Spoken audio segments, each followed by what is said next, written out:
We're going to talk about two things. I'm going to put two things on the table, and then we're going to look at how those go together. The first one I want to talk about is hearing God, and then we'll talk about participating with people.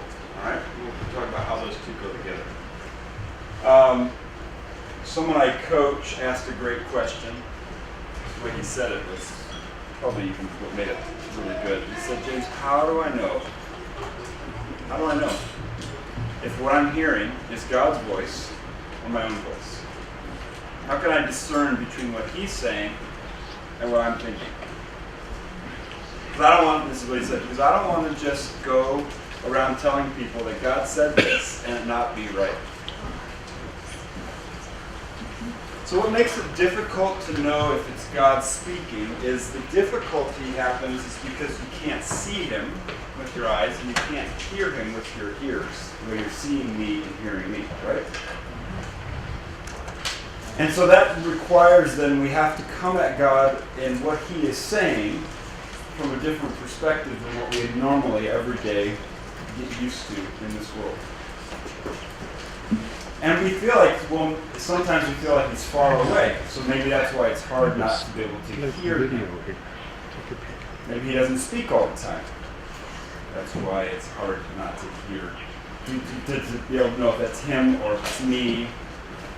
But actually, I think it's the other way around. It's the reason that it's hard to hear God is because he's closer to you than you are to your own self. For those of us that have the Spirit of God inside of us, you no longer have your own spirit, right? 1 Corinthians 6 is in the place it says that your spirit and his spirit are united together.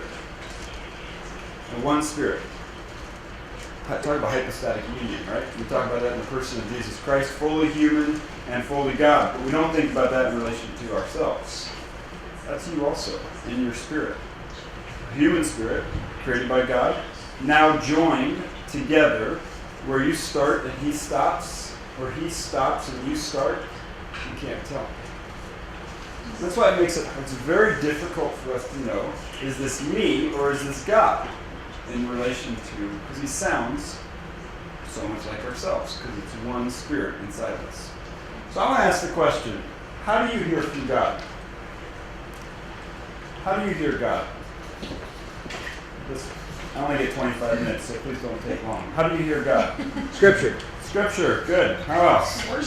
Worship, good. How else? Good. Community. You mean by that like people around you? Like other believers. Okay. Good. How else? Prayer. Prayer. Good. How else? Radio. Radio is that song that just goes down, you're singing it, and all of a sudden there's one line out of it, right? And it's that combined with a conversation with another believer at coffee, combined with something you just read in Scripture that God is speaking. How else? Nature. Nature. Good.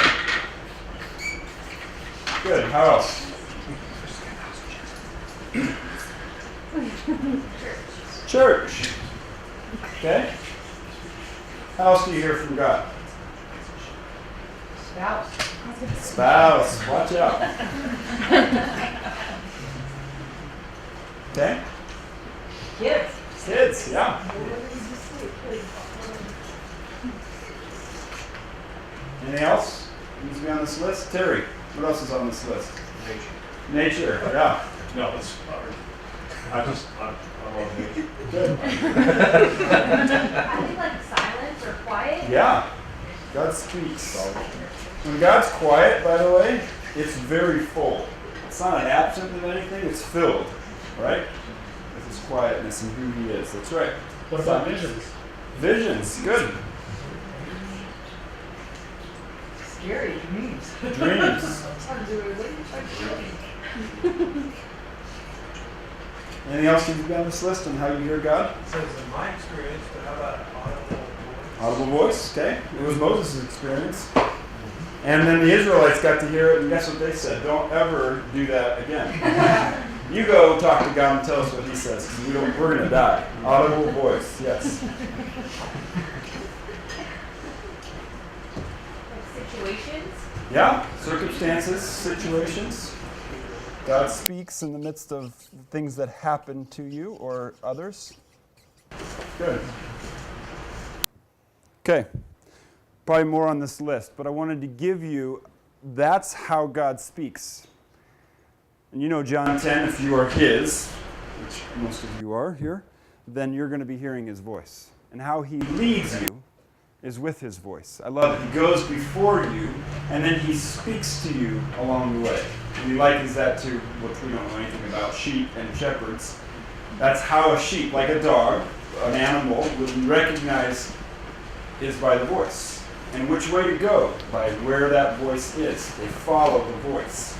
And God says the same thing. I'll lead you in this world. And it'll happen through me speaking to you. You will hear me and know this way. All right. First thing on the table. Hearing God. Every one of you, because you belong to God, he speaks. And you will hear in a lot of these different ways. And it will take faith. Why? Because he's closer to you than you are to your own self, because of the union you have with God in your spirit. All right, ready for the next thing? All right. People, you participating with people. Every time you meet somebody, this is going to be really glad you came just for this statement. Every time you meet somebody, you're going to meet them. I'm going to bridge the gap here. This is where you meet them. Rocket science, right? I got a master's degree in coaching to learn that. But that is profound, actually. You never meet somebody outside of where they're at. And if you can learn to start where people are at versus where you're at, that's a significant shift for most of us in participating with people.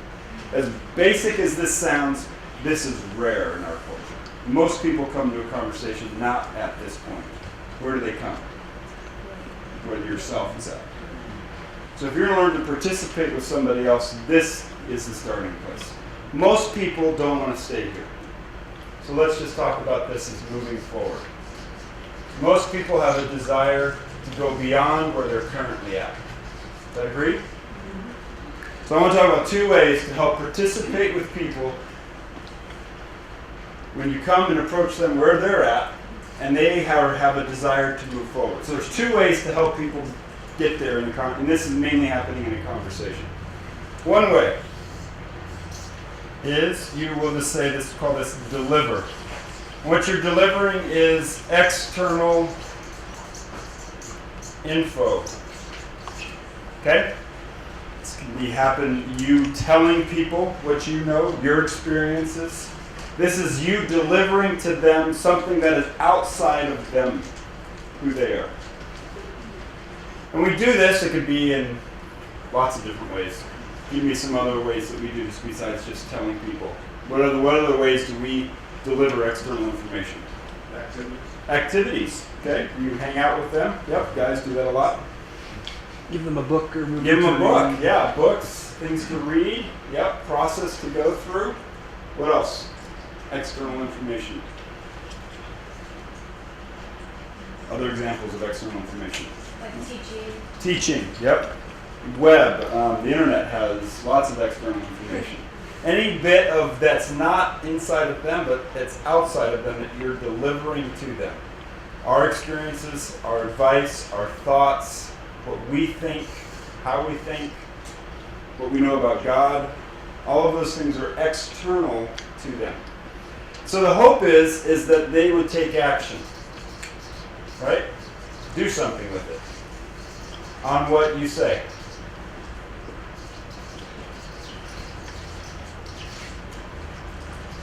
Right? In order for them to move forward, they can't just have external information sitting externally. It has to now be something they act on. For them to move from where they are to where their desires to go.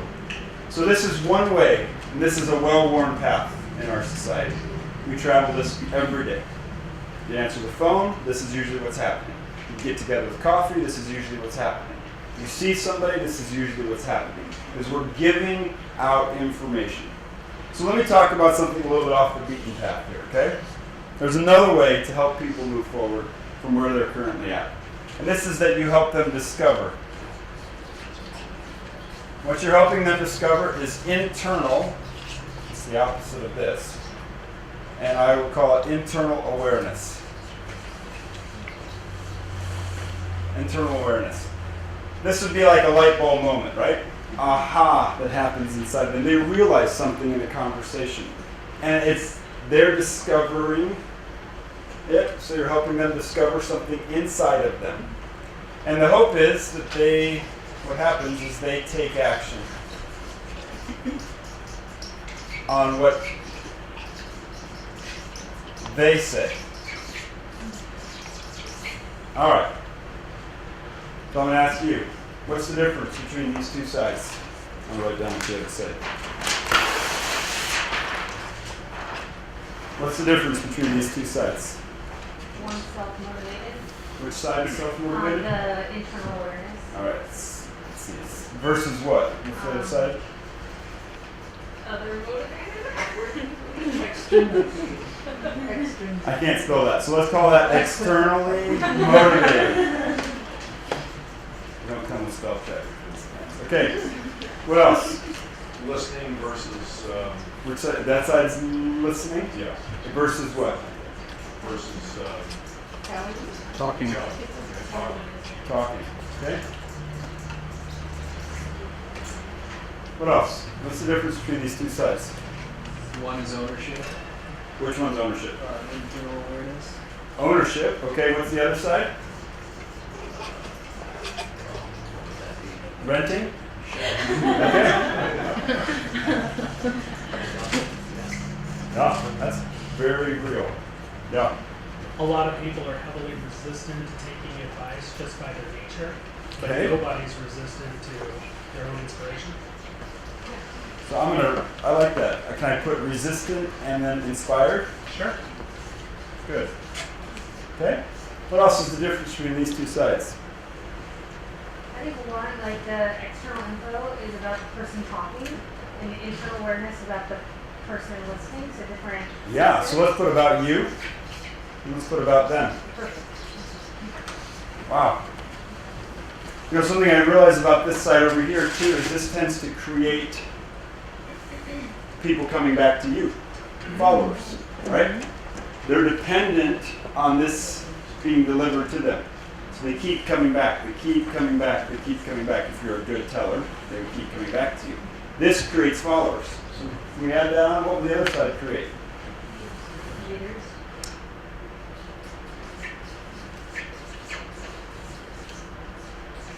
Yeah. This is a big deal. What else you see as the difference between these two sides? I feel like all of this is leaned that one side is better than the other, but in Jeremiah it says the heart is deceitful above all else, who can trust it? Sometimes hearing from outside of us is a better thing than Good. trying to hear inside. So let's talk about this in relation to how God works. Where do we put the Word of God on this? Okay. So it's definitely external information to us because God's speaking, usually another guy is writing it, or gal, and we are reading it, right? But the Spirit of God is involved in that process, right? And it becomes yours. And so God does use both sides. Absolutely. And then there's the whole idea of, can we even trust what we think, as Luke's alluding to, because of our heart. So I'm counting on the Spirit of God at that point versus myself, if I'm going to be going on the internal awareness side. So we can put that here also. This side counts on something that this side doesn't count on. What is the difference in relation to what we're talking about as far as us and our hearts? And it's spirit-led. Okay? What would be the other side? What's that? Human-led. Okay. Good. Anything else you see before we flip this page?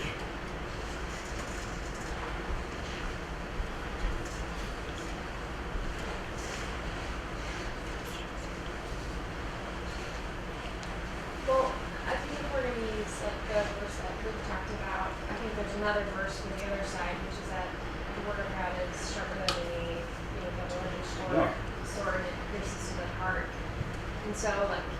word can be used for instruction, it also can be used for conviction. Mhm. So like there's, if hypothetically we're going to put the word in the middle of that, there's different Yeah, functions. absolutely. Let me be very clear. There's not a right and wrong way here. There is just a well-worn path. We tend to always go this way. When you think about having a conversation with somebody, you're usually not starting where they're at, helping them move forward and facilitating this process. Usually you're thinking about what are you going to say and how is that going to be received for the best that your relationship, or they might take action, a relationship might benefit, something might be altered that would help them moving forward, but it's usually through what we're going to say. So that side, the side you're on right now, external info, is more about like you telling or Yeah, we could put that up here. Yep. like your reflection, and the other side is maybe like you learning together. Good. Good. Very insightful. Most people don't see that, Linda. You see, the learner here is not just the person that you're participating with. The learner here is also you. You're discovering, because you don't come into it with this, you're coming into it with this, with a confidence that God's at work, it's Spirit-led. You're confident that it's inside of them, and you're going to discover it together. It's key. All right. So remember we talked about hearing God, how difficult that is, and how we're dependent on God speaking in order for us to follow Him. And then we're talking about this and participating with people. How do these two go together? What we're talking about with participating with people and you personally hearing God, how do those two go together? Me personally, if I'm communicating with another human being, sometimes I just hear God by what I said. I don't think that I necessarily said it. I think it's God spoke through me. Good. So God speaks and you get a chance to hear and learn. Yep. How else? Does your participation with people and you hearing God, how do those two go together? I think you have to be sensitive in both of those instances when you hear from God and when you're participating with other people or communicating with other people, to always be aware and to be very sensitive to what Good. might be being said. Yeah. Maybe hearing God is a real preparation for either of those sides. If you're not already in the habit Good. of communing with God and knowing His voice and hearing what He says, then you can't be successful, I think, at either side. Good.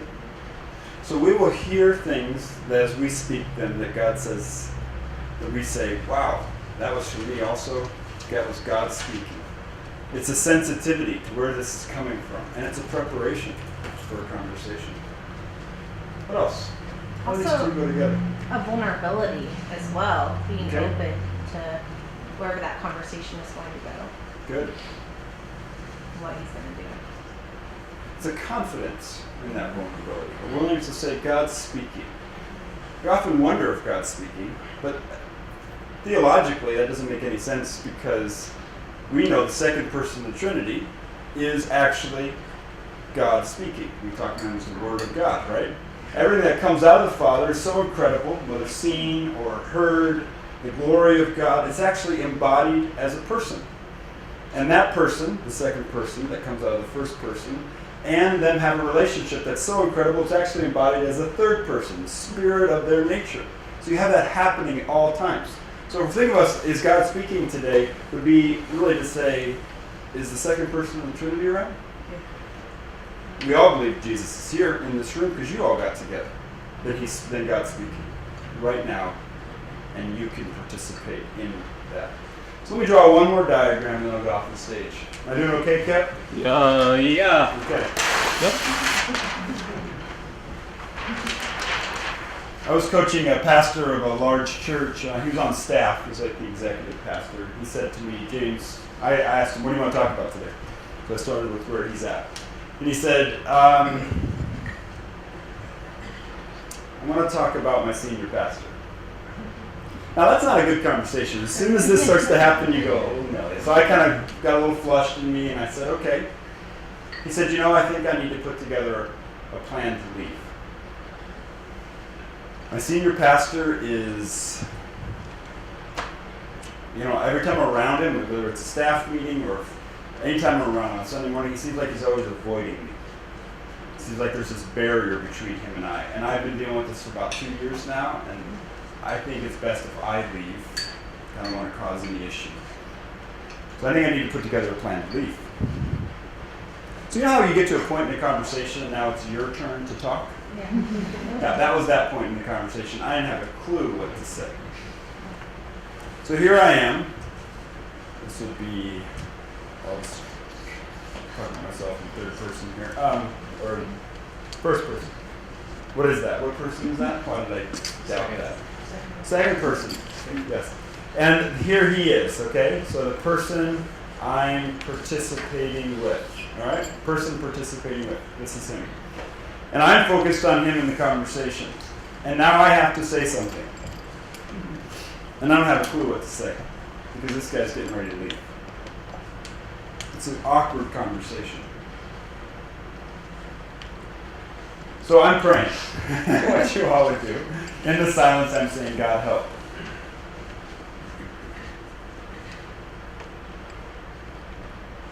And the only question that came to me at that moment was,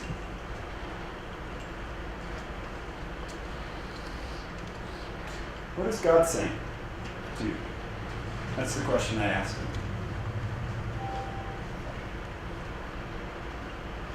And what he said next, I was like, whew, because he said, that is the question. Because I know everything I want to say. I know what I want to do. But he said, as soon as you asked me that question, I never thought of this before. But there was a four-letter word that came to my mind, and I wondered what to say next. And then he says, you know what, as soon as you asked that question, I heard the word love. What God is saying right now in this conversation, I'm just to love this man. And I said, how do you love your senior pastor? I said, well, first thing I need to do is go home and talk to my wife, because she's more mad at him than I am.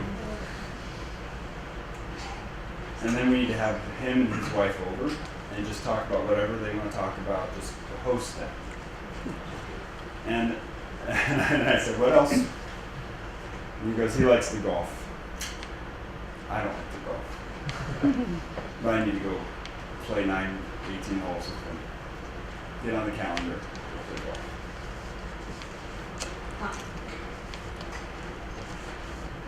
So the triangle. Well, let me first ask, in that conversation, what was the shift for this guy? The person I was participating with. What was his shift? From what to what? From wanting external growth to internal. Yeah, wanted to put together a plan. To all of a sudden he had internal awareness. Yeah. What else shifted in him? Went Instead from, Go ahead. Went from what you wanted your advice. You wanted a person to give him the right answer, and you shifted it to asking God, the Spirit, that more internal looking within and asking God. Good. Yeah. He also shifted from being very self-focused on what he was struggling with to, okay, do I understand, my enemy? Yeah. I asked him that. I just said, what shifted in you? Just there. And he said, I'm moving from leaving to loving. That was big for that conversation. So typically, the typical way we think about ministry is we're asking God to use us.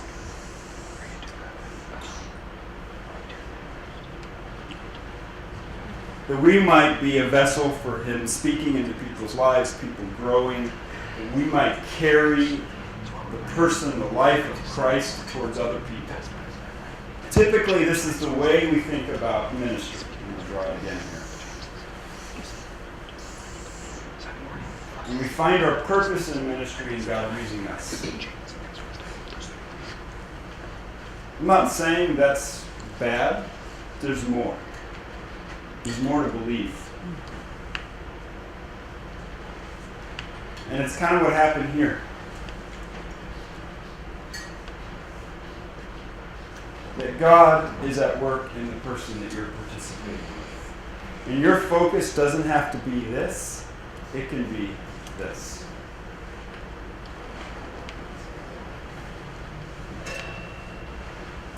What's significant to you from our conversation today?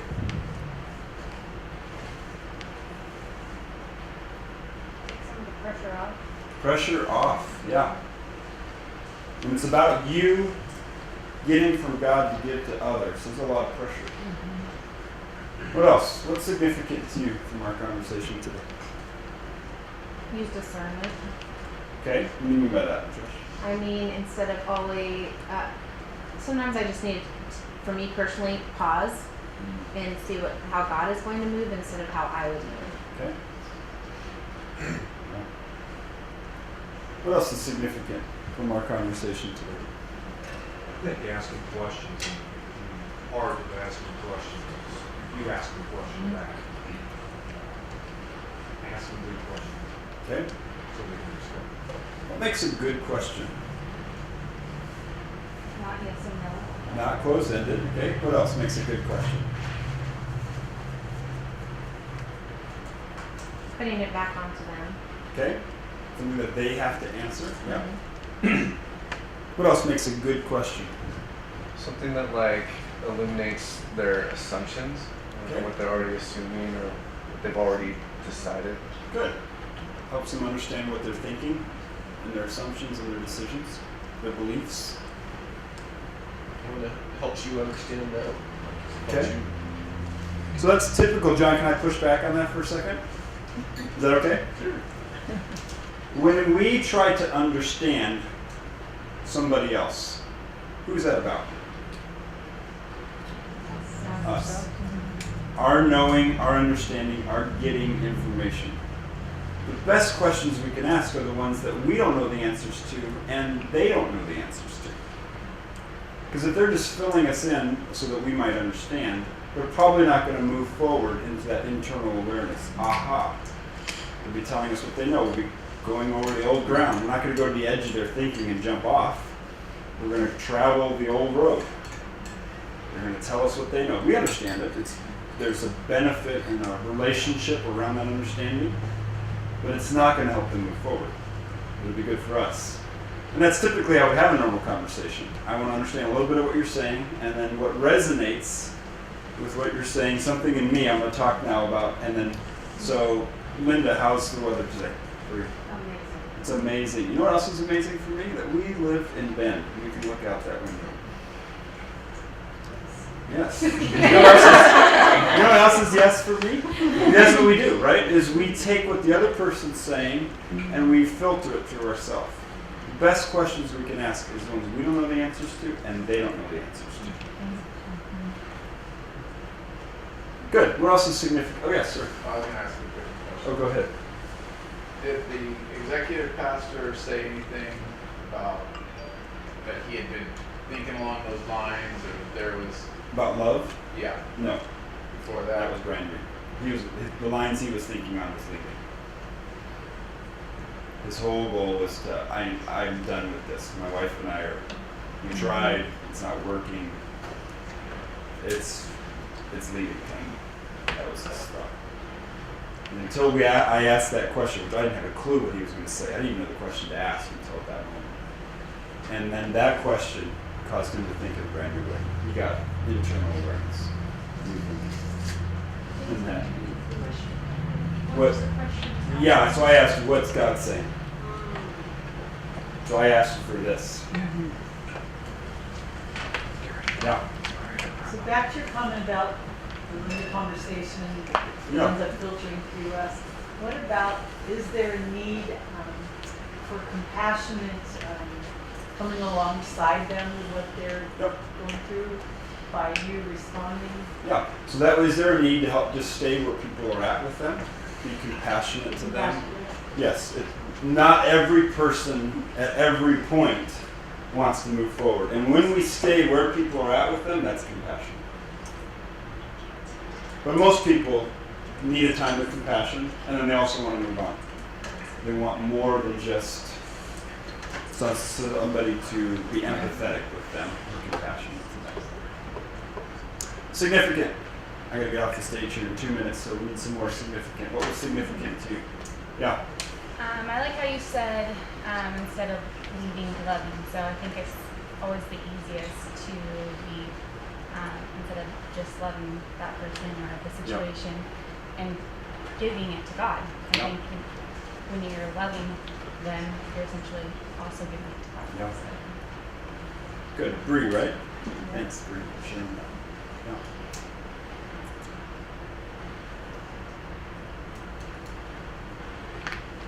What do you remember from what we talked about today?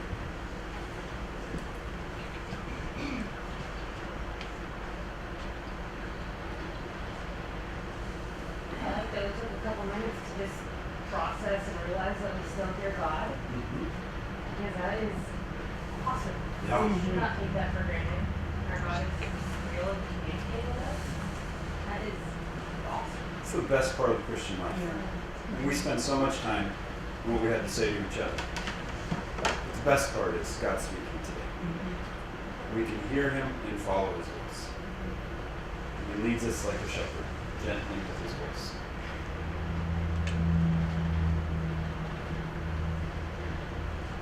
Okay? 2 more, and then I gotta get down. What else? I was just kind of thinking along those lines, the little triangle that you drew, like, I think it goes along with like that not only can we hear God, like every believer can hear God. And I think as people that volunteer in church or work for churches, we get this notion, like you said, that like we hear God for them and we'll like mediate that on to other people. And remembering that it's like okay to ask them like what's God saying to you, whether or not they're a mature Christian or like by your standards, like he'll speak to them. You don't have to do it for him. Right. That opens up a lot of possibilities that I think get closed out when we don't think that way. I'll be honest, the more you grow in your faith, the more nervous you are about asking other people what they're hearing from God. You're not sure you wanted them to tell you that God said this, is saying this. You're nervous. Because we feel like we have to keep something for God. Right? Right. The rightness of it all. It's not proper theology, it's not what we all agree with, whatever. We need to be careful with that. So we put the onus upon us as the person that has to care for that for God rather than on God who is capable to speak to you. I coach people that are not Christians also. Guess what? The Spirit of God is all over them. Not in them, all over them. You can put the onus on evangelism and discipleship on God, not you.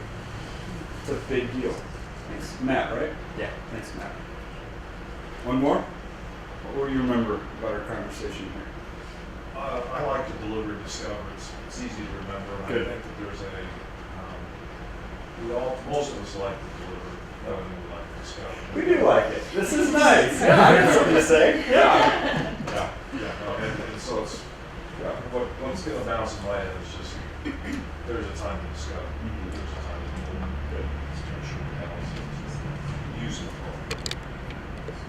So next week, if you come back, I'm going to have this thing up, and we're going to start from this. I'm going to demo it, and you're going to try it.